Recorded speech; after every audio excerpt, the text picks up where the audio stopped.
जनहित से जुड़े समस्याओं पर होंगे सवाल, हर मुद्दों पर होगी खुलकर बात, जब बैठेंगे आमने सामने। मूलभूत सुविधाओं में सबसे ज्यादा महत्वपूर्ण सुविधा स्वास्थ्य है। अगर स्वास्थ्य की सुविधाएं बेहतर ना हो तो कई तरह की समस्याओं से लोगों को जूझना पड़ता है। अगर हम धनबाद की बात करें तो धनबाद में स्वास्थ्य सुविधा की स्थिति बहुत ही लचर है। आए दिन स्वास्थ्य व्यवस्था पर सवाल खड़े होते हैं, डॉक्टरों के साथ दुर्व्यवहार की भी बातें आती हैं, वहीं मरीज भी परेशानियों से जूझते हैं। कई तरह की गंभीर बीमारियों का इलाज भी धनबाद में नहीं है। कई तरह की चुनौतियां हैं यहाँ पर स्वास्थ्य व्यवस्था को लेकर। इस पूरे मुद्दे पर हमारे साथ धनबाद के सिविल सर्जन डॉक्टर आलोक विश्वकर्मा आज हमारे आमने सामने कार्यक्रम में मौजूद हैं। उनसे हम जुड़ेंगे और जानेंगे कि स्वास्थ्य व्यवस्थाओं में सुधार को लेकर क्या कुछ पहल किया जा रहा है। सर, बहुत बहुत स्वागत है हमारा आप आमने सामने कार्यक्रम में। धन्यवाद। सर, ये बताइए कि स्वास्थ्य व्यवस्था धनबाद की बदतर स्थिति को लेकर आए दिन आरोप लगते आते हैं। कभी डॉक्टरों के साथ दुर्व्यवहार के मामले आते हैं, कभी लोगों का कहना होता है कि स्वास्थ्य व्यवस्था बेहतर है ही नहीं। ये एक चुनौतीपूर्ण साबित हो रही है, कैसे देख रहे हैं इसे आप? धनबाद की जनसंख्या करीब करीब 30 करोड़ है, 30 लाख है जी।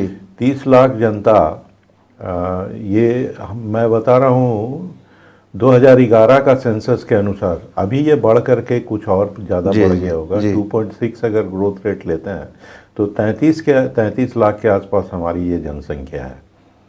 33 लाख जनसंख्या का बेसिक नीड है स्वास्थ्य। बेहतर स्वास्थ्य सुविधा सभी को चाहिए।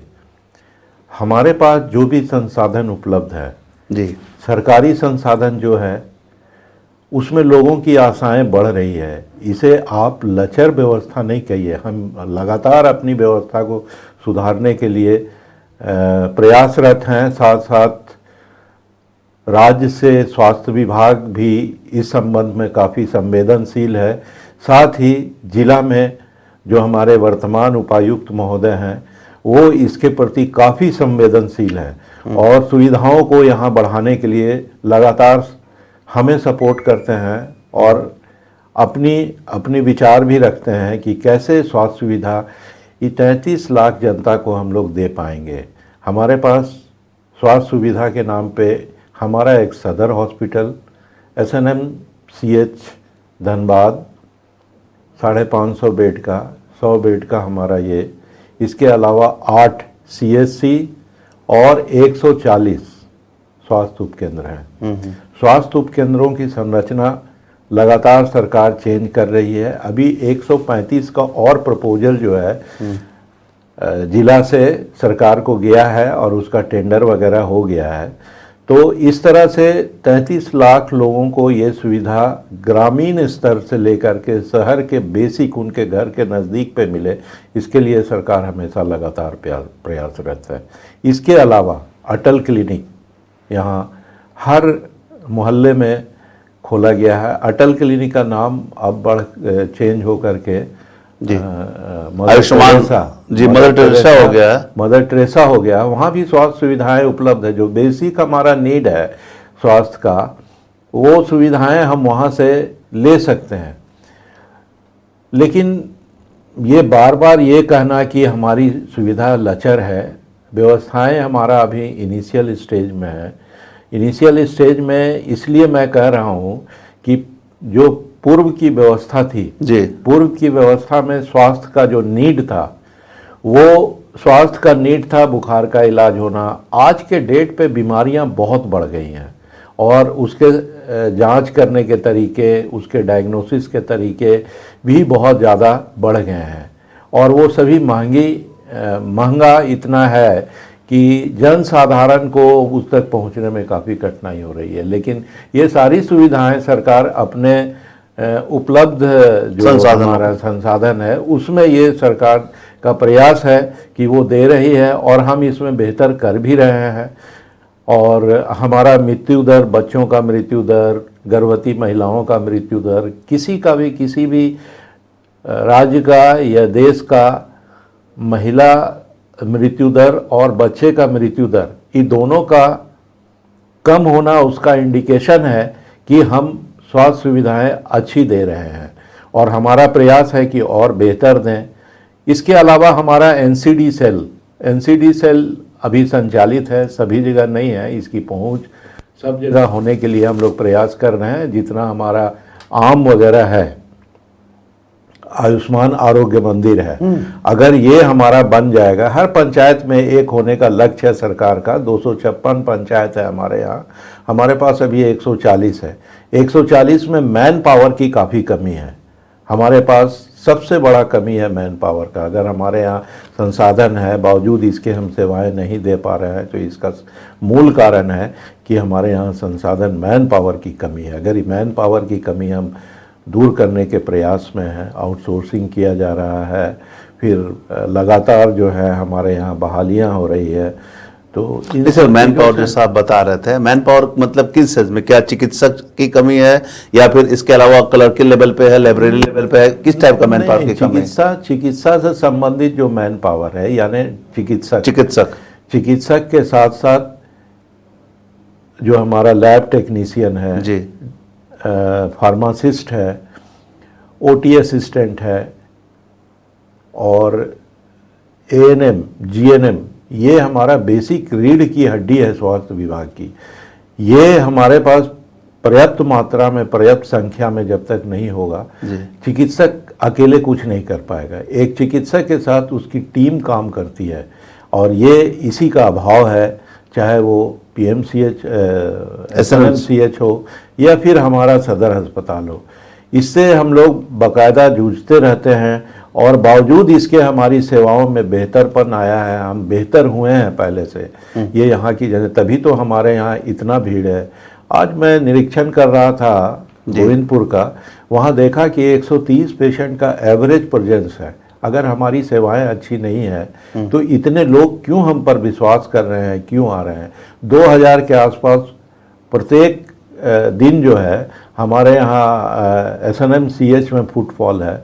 ये सब इंडिकेशन है कि हमारी सेवाएं बेहतर हो रही है। लेकिन पता नहीं आप पत्रकार महोदय क्यों हमें कहते हैं कि हमारी लचर व्यवस्था है।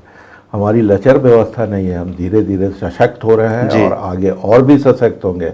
हम बेहतर सुविधा दे रहे हैं और इससे भी बेहतर सुविधा हम जरूर देंगे। धनबाद को एक उच्च कोटि का स्वास्थ्य सेवाएं उपलब्ध होगी। सर, एक चीज़ और हम समझना चाहेंगे, हाल के दिनों में टुंडी इलाके सहित कई जगह में डायरिया के केस मिले थे, कई तरह की बातें सामने आई थी। तो ग्रामीण क्षेत्रों में किस प्रकार की व्यवस्था है स्वास्थ्य की, चूँकि आप भी देख रहे हैं इन सब चीज़ों को?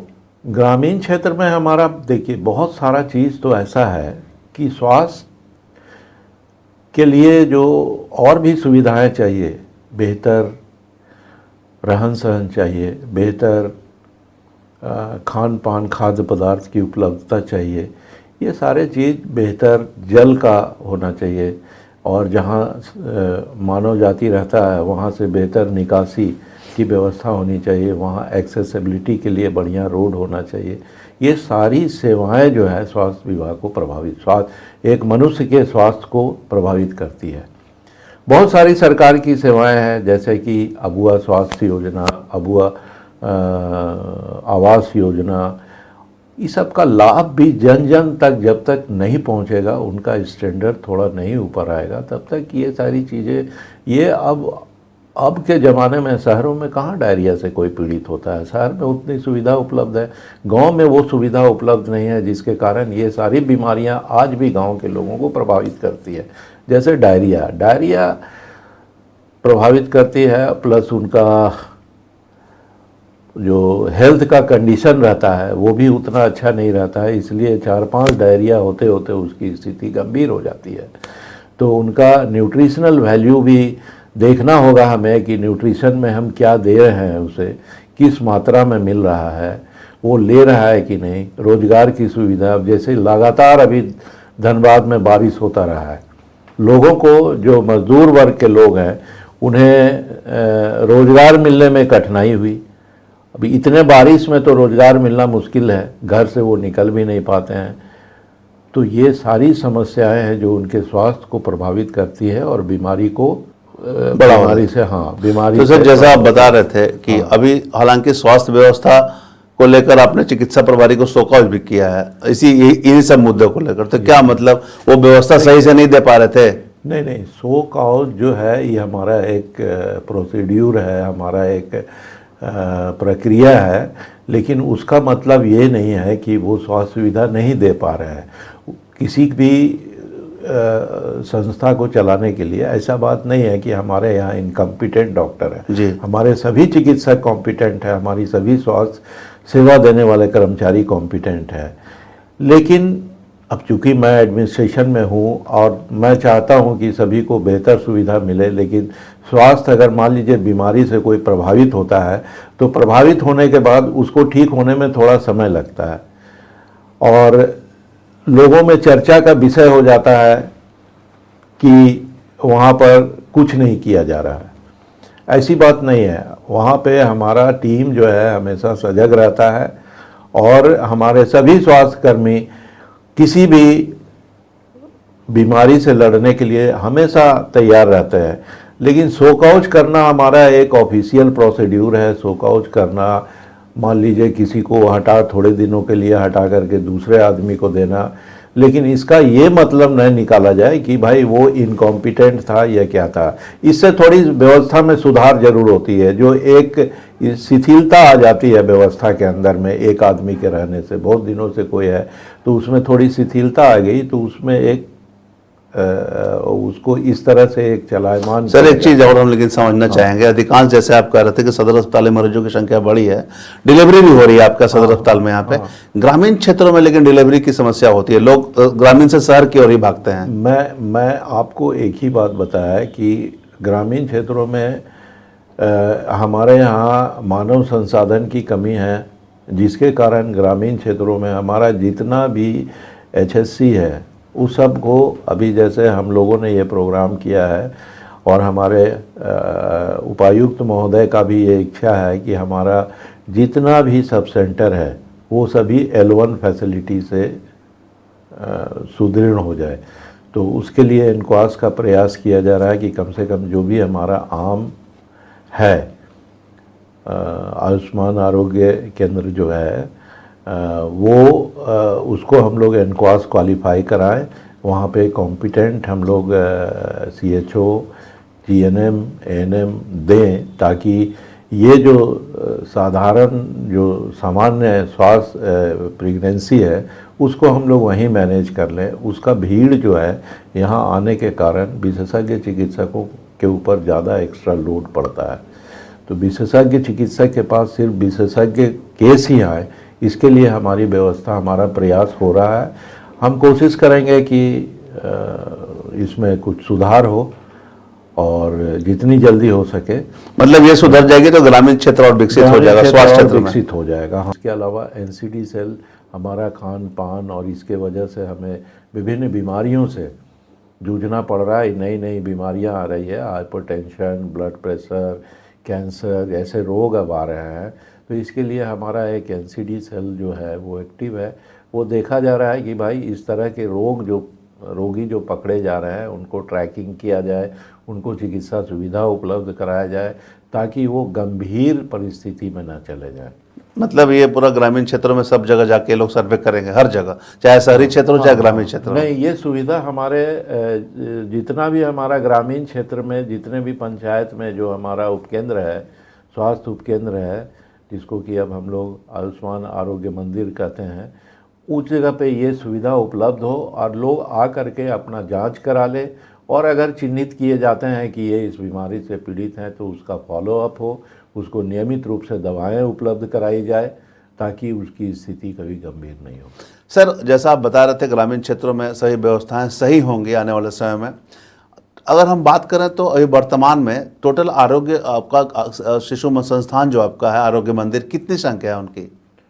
अभी हमारे पास 140 है, लेकिन 135 का अप्रूवल हो गया है जी, और हमारे उपायुक्त महोदय ने इसके लिए ज़मीन भी मुहैया करवा दिया है और इस पे वो काफ़ी सक्रिय है और हमको लगता है कि 6 महीना के अंदर में जी, ग्रामीण क्षेत्र में स्वास्थ्य की जो सुविधाएं हैं उसमें काफ़ी मतलब उत्तरोत्तर ये होगा बड़ा ये। ऐसा आप बता रहे हैं कि संसाधन की कमी है, तो वहीं डीएमएफटी से बहाल डॉक्टर को हटाने की बातें सामने आ रही है। सर देखिए, डीएमएफटी में जो इसका फंडिंग है उसमें ये प्रावधान शुरू से किया गया है। डीएमएफटी फंड क्या है, जहाँ आपका जी माइंस मिनरल का जो होता है उसके चलते लोग जो विस्थापित होते हैं और उनका विकास कार्य प्रभावित होता है, ऐसे लोगों को मूलभूत स्वास्थ्य सुविधाएं या मूलभूत जो उनका नीड है, जैसे शिक्षा का, स्कूल वगैरह का, ये सब वन टाइम एक्सपेंडिचर का उसमें प्रोविज़न किया गया, लेकिन रिकरेंट एक्सपेंडिचर का उसमें प्रोविज़न नहीं किया गया। तब उस समय हमारे यहाँ कोरोना पूरे विकराल रूप में था, चिकित्सकों की कमी थी और स्वास्थ्य कार्यकर्ताओं की कमी थी। ऐसी परिस्थिति को देखते हुए उस विकट परिस्थिति में कुछ बहालियाँ की गई थी। समय के साथ जब कोरोना ख़त्म हो गया तो इन बहालियों को ख़त्म करने का होना चाहिए, लेकिन अब इसमें बहुत सारे लोग आ गए हैं, काम कर रहे हैं, उनकी जीविका चल रही है, तो ये भी एक प्रशासन के सामने समस्या है कि उनकी जीविका को किस तरह से दूसरा कोई मोड़ दिया जाए। इसीलिए ऐसा तो नहीं कहा है कि उसको बंद करना है हमें, लेकिन ये खर्च को जो डीएमएफटी के ऊपर खर्च हो रहा है, ऑडिट के द्वारा ऑब्जेक्शन होता है, या मान लीजिए ये हम जो खर्च कर रहे हैं ये इस पे बाद में ऑब्जेक्शन हो सकता है या अभी भी हो रहा होगा निश्चित रूप से, इतनी बातें मुझे नहीं पता है। लेकिन डीएमएफटी का जब फंड आया था पहली बार तो उस समय उस बैठक में मैं भी था और उस समय इस पे चर्चा हुई थी विस्तृत रूप से, तो हमको इतना पता है।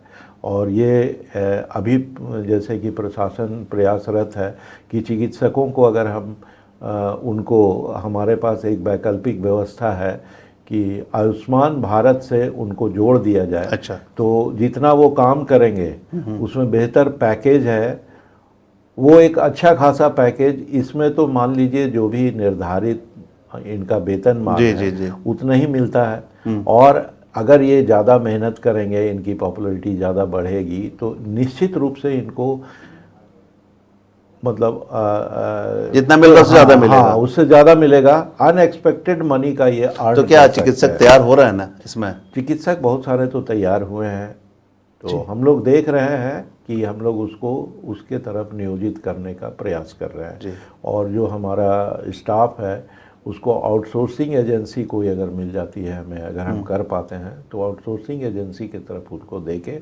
डीएमएफटी पे जो ये रिकरिंग एक्सपेंडिचर का खर्च आ रहा है उसको हटाने का प्लान करेंगे। तो ये कब तक प्लान है होने का? ये एक टेंटेटिव हम लोग डेट फिक्स किए हैं कि अक्टूबर के बाद हम लोग इसको। तो ये होने से चिकित्सक की संख्या बढ़ने की उम्मीद है? हाँ, चिकित्सक की संख्या तो देखिए, चिकित्सक यहाँ भी कितने हैं, तो हमारे यहाँ अभी 11 चिकित्सक हैं डीएमएफटी से, समझे ना। कुछ क्षेत्र में भी हैं पोस्टेड और कुछ हमारे सदर अस्पताल, 7 हमारे सदर अस्पताल में हैं।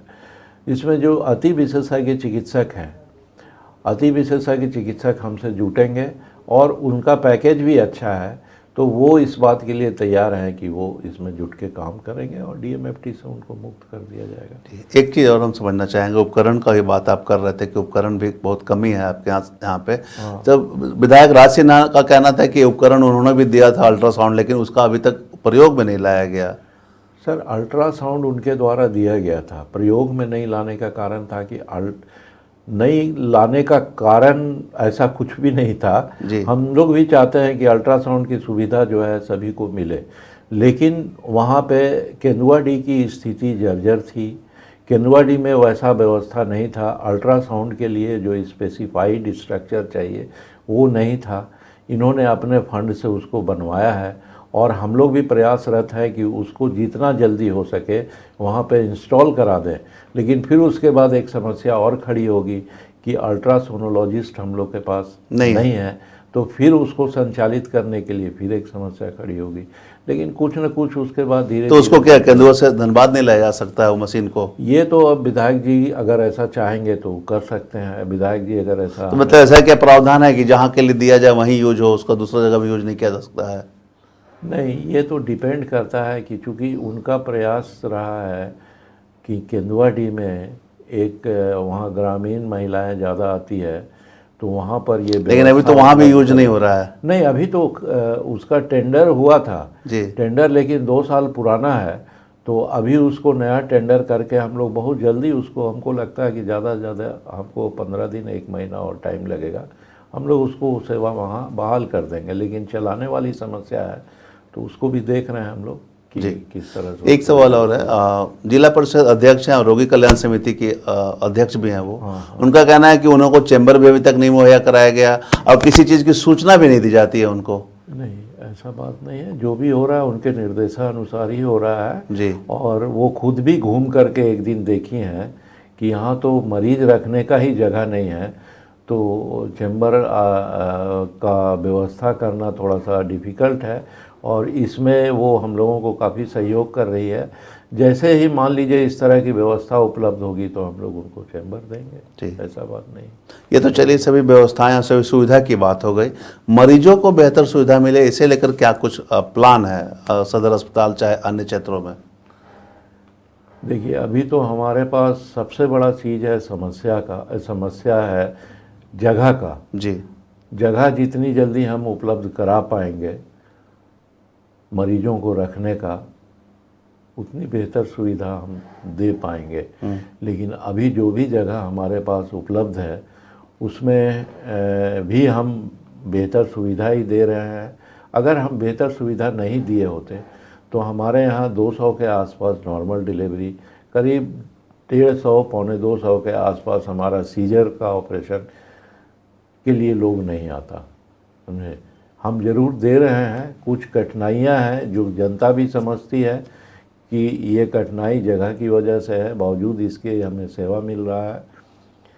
तो जनता भी हमें कोऑपरेट कर रही है, हमारे साथ सहयोग कर रही है और हम इस क्षेत्र में हम उपायुक्त महोदय से कई बार हम लोग निवेदन भी किए हैं और उपायुक्त महोदय बिल्कुल ही इसमें सहमत हैं और अपने तरफ से वो काफ़ी मदद भी कर रहे हैं। अच्छा, एक चीज़ और हम समझना चाहेंगे आपसे, लिंग का जो ये होता है डिटर्मिनेशन किया जाता है कि लड़का है लड़की है अल्ट्रासोनोग्राफी में, इसकी रोकथाम के लिए जागरूकता भी लोगों की, स्पष्ट सब जगह लिखा हुआ है कि इसका जांच नहीं होता है, ये कानूनन अपराध है, बावजूद कई जगह चोरी छुपे होता है। इस पर रोकथाम के लिए क्या कुछ पहल का प्लान है आपका?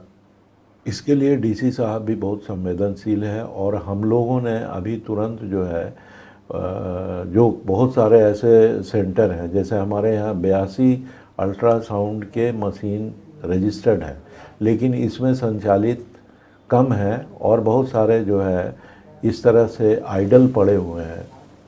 तो उपायुक्त महोदय का निर्देश है कि इन सारे आइडल पड़े हुए जो भी अल्ट्रासाउंड के क्लिनिक है उन सबको बंद कराया जाए और जो इनके पास जो उपकरण पड़ा हुआ है या तो वो सरेंडर करें या तो उनको सील कर दिया जाए। तो निश्चित रूप से ऐसे अल्ट्रासाउंड मशीन जो भी हैं जिनको कि मान लीजिए इन लोग छुपे चोरी उपयोग कर रहा है, तो ऐसे जब बंद होंगे तो कुछ न कुछ तो कंट्रोल होगा और हम लोग राज्य से भी इसके लिए संपर्क में हैं। हम लोग कोशिश करेंगे कि जी ऐसे लोगों को पकड़ा जाए। क्लिनिकल एस्टेब्लिशमेंट एक्ट का भी कई नर्सिंग होम पालन नहीं कर रहे हैं, क्या कुछ कार्रवाई करने का प्लान है या फिर किस प्रकार का काम करना जो है? उसमें नियमानुकूल जो प्रावधान किया गया है जी, वही हम लोग कार्रवाई कर सकते हैं, उससे बाहर तो हम कर नहीं सकते हैं। और मेरा क्लिनिकल इस्टेब्लिशमेंट एक्ट में जितने भी रजिस्टर्ड हैं और अनरजिस्टर्ड जो हैं उनसे मेरा अनुरोध होगा कि नियमित रूप से आप अपना रजिस्ट्रेशन करा लें। रजिस्ट्रेशन में कोई बहुत ज़्यादा परेशानी नहीं है, अगर कोई परेशानी होती है तो कोई सीधे हमसे आके संपर्क करेगा तो निश्चित मैं उसका निदान कर दूँगा। सदर अस्पताल धनबाद में स्वास्थ्य सुविधाओं की बेहतरी में एक और कड़ी जुड़ने जा रही है। हमारे यहाँ बहुत जल्द आँख का ऑपरेशन फेको मेथड से किया जाएगा। ये एक आधुनिक मेथड है जिसको कि हम बहुत जल्द अपने यहाँ स्टार्ट करने जा रहे हैं। इसकी सारी तैयारी हो गई है, संभवतः 1-2 दिन में मैं इसके ऑपरेशन हमारे यहाँ शुरू हो जाएगा। आप सभी से मेरा अनुरोध होगा कि आप इसमें अपना रजिस्ट्रेशन कराएं और आयुष्मान कार्ड अगर आपके पास उपलब्ध हो तो आयुष्मान कार्ड लाएं, अपना आधार कार्ड लाएं और हमारे यहाँ रजिस्ट्रेशन कराकर और 2 अपना पासपोर्ट साइज का फ़ोटो भी लेकर आएं और हमारे यहाँ रजिस्ट्रेशन कराने के बाद आप इसका इलाज करा सकते हैं। सदर अस्पताल और आपका परिसर सिविल सर्जन कार्यालय का परिसर गाड़ियों से भरा रहता है, लोगों का आवागमन में काफ़ी समस्या होती है, कैसे दूर करेंगे इसे? सर मैं पहले भी कहा हूँ, जैसा कि आपने पूछा है जी। कि नीड कोर्ट आने वाले लोगों का नीड है कि वो गाड़ी कहाँ पार्क करें। आपका जगह अनयूटिलाइज जो है उसको उन लोग यूटिलाइज करता है और हम लोग बार बार एसडीओ साहब से रिक्वेस्ट भी किए हैं, वो बोले भी हैं, आश्वासन भी दिया है कि हम इसको खाली करवाएंगे, लेकिन जब तक उनको वैकल्पिक व्यवस्था आप नहीं दीजिएगा तब तक इस पे क्या होगा, झगड़ा होगा, प्रदर्शन होगा, मारपीट होगा। तो ये हम नहीं समझते हैं कि बहुत अच्छी बात होगी, जनता में भी आक्रोश आएगा। हम लोग कोशिश कर रहे हैं कि इसका वैकल्पिक व्यवस्था, जो एक बार ये डिस्कस भी हो चुका है कि बाहर में कहीं पार्किंग का इनको स्पेस दिया जाए ताकि अंदर परिसर में और दूसरी चीज़ है कि हमारा बाउंड्री वॉल भी बन रहा है, बाउंड्री वॉल बन जाएगा और गेट लग जाएगा तो इन लोग का प्रवेश जो है निषेध हो जाएगा। प्रवेश निषेध हो जाएगा तो वैसे भी जो इंक्रोचमेंट है, जो पार्किंग है, वो बंद हो। एक समस्या और है, लास्ट सवाल है, साफ सफाई और खान पान की बेहतर व्यवस्था को लेकर क्या कुछ प्लान है अस्पतालों में? सफाई कर्मी तो हमारा सक्रिय है, लेकिन जितने सफाई कर्मी की आवश्यकता है उतना है नहीं, और कंस्ट्रक्शन भी सफाई में सहयोग करता है। आज मैं केंदुआडी गया था जी। केंदुआडी में साफ़ सफाई की समस्या काफ़ी है, वहाँ मैं देखा तो जैसे कि कुछ चीज़ों का अगर मान लीजिए जैसे आप फ्लोरिंग वगैरह बढ़िया बना दें तो साफ़ सफाई करने में भी सुविधा होती है। तो वो सब देख करके लगा हमको कि अभी इसमें कंस्ट्रक्शन की आवश्यकता है, तो कंस्ट्रक्शन के लिए डीसी साहब से अनुरोध भी किया गया और उन्होंने इसका अप्रूवल भी दिया है और स्टार्ट होगा। तो धीरे धीरे खान पान को लेकर क्या, अस्पतालों में मरीजों के खान पान को लेकर? मरीजों का खान पान के लिए हम लोग अभी फ़िलहाल जो है आउटसोर्स किए हुए हैं। आउटसोर्स में जो आता है वो FSSAI के जो मानदंड है उसको फॉलो कर रहे हैं और वो हमारे यहाँ हॉस्पिटल के खाना से कोई बीमार नहीं पड़ रहा है। अच्छा। तो मैं समझता हूँ कि खाना सही सर्व हो रहा है। मैंने 1-2 बार मैं भी खा के देखा हूँ। अच्छा। उसमें मेरे स्वास्थ्य पे कोई प्रभाव नहीं पड़ा। तो मतलब आप खुद निरंतर चेक भी कर रहे हैं? निरंतर चेक भी करते रहते हैं जी। करता रहता हूँ मैं कि भाई खान पान ठीक ठाक मिले मरीजों को। तो ये हमारे साथ आमने सामने में डॉक्टर आलोक विश्वकर्मा, सिविल सर्जन, धनबाद से बात हो रही थी।